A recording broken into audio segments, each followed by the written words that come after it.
Bonjour, aujourd'hui on va faire le Cortodino 4. Avant de partir à parler sur les dinosaures, je vais vous demander de peut-être prendre ce livre qui est bien pour apprendre sur les dinosaures terrestres, Nous dinosaures.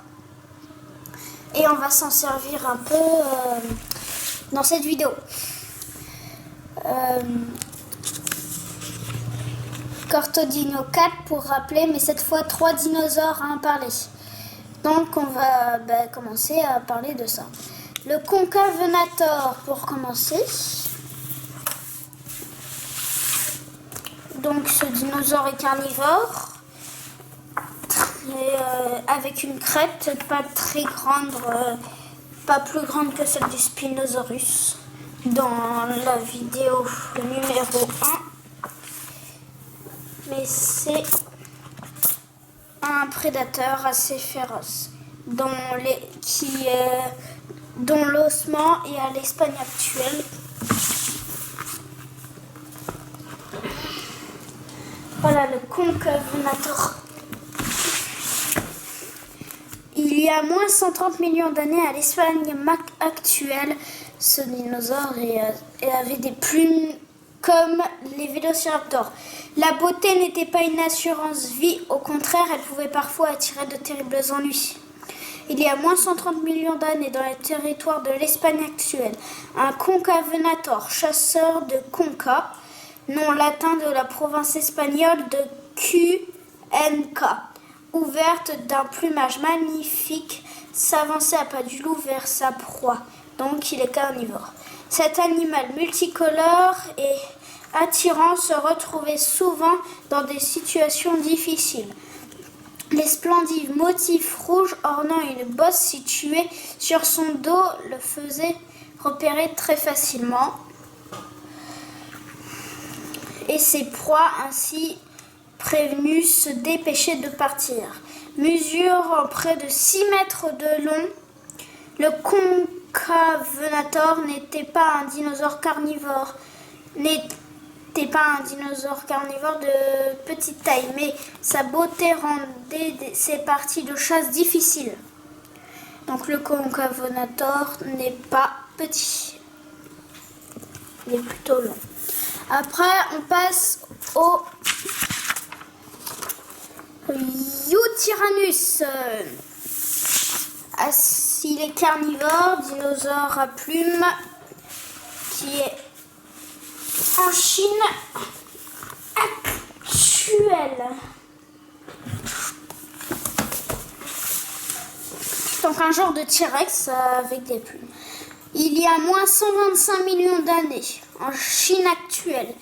Il y a moins 125 millions d'années dans le territoire du Liaoning actuel. Il faisait particulièrement chaud.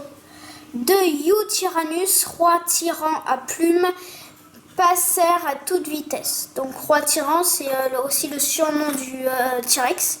Sauf que celui-là, on dit roi tyran à plumes parce que c'est un T-Rex avec des plumes. Plutôt ça. Ils semblaient mal à l'aise. En effet, il y avait un épais manteau de fourrure qui couvrait tout leur corps. Et ces températures ne leur convenaient pas. Ils ressemblaient peu à deux gros durs portant des blousons matelassés. Dans leur dos, on entendait des rires résonner, mais les deux Eutyrannus se retournèrent pas car ils savaient que ces rires venaient de créatures méchantes qui se moquaient d'eux.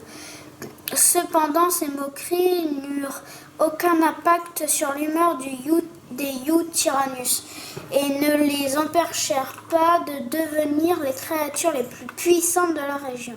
En effet, les Eutyrannus, membres de la famille des tyrannosaures, pouvaient atteindre 9 mètres de long, 3 mètres de plus que le Concavenator.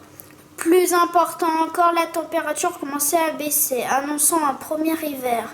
Le temps serait alors particulièrement froid et seules les créatures dotées d'un épais manteau de fourrure pourraient le supporter. Malheureusement pour elles, les créatures qui se moquaient des Eutyrannus n'avaient pas appris à repérer les petits signes annonciateur d'un changement de température.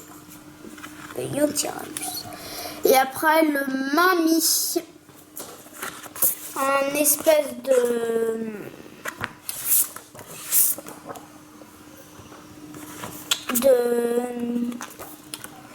tortue à carapace, mais un beaucoup plus gros, on va dire. Voilà. On va famille des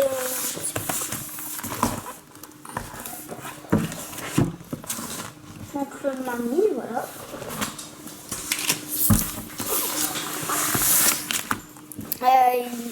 On peut retrouver son ossement en Australie actuelle. Donc ce dinosaure avec un bec, il était herbivore. Son proche cousin avait la massue à la queue, pas comme lui.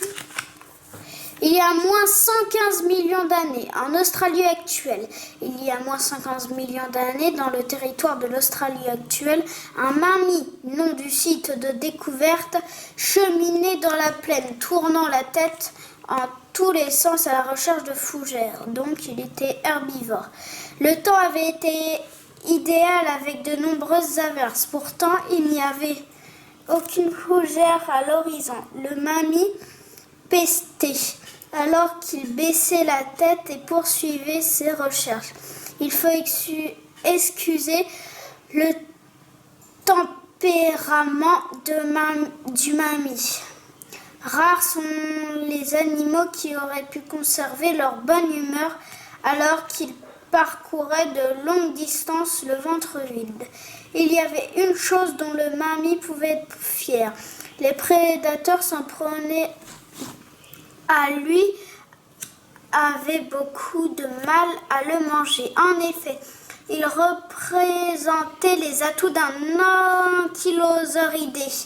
Caractéristique, tout son corps était recouvert d'une armure osseuse formée de plaques et hérissée de pointes. Ces protections impressionnaient les grands membres de dinosaures. C'est pourquoi le mamie pouvait continuer à chercher son prochain repas sans trop se faire de soucis.